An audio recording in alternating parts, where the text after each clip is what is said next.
Мъртва тяга направи крака. Не се заблуждавайте от името.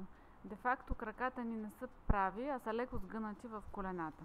Изпълняваме това упражнение с леко сгънати колена, с фиксиран ъгъл и се стараем по време на изпълнението на цялото упражнение повече да не клякаме.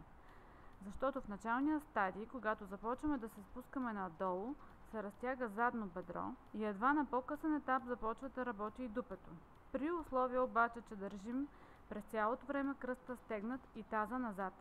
Създали сме вече ъгъл в тазобедрената става, фиксираме се и от този ъгъл слизаме надолу, само с щангата, без повече да клякаме надолу. Плъзгаме щангата по бедрата, малко под колената и на изправенето издишаме.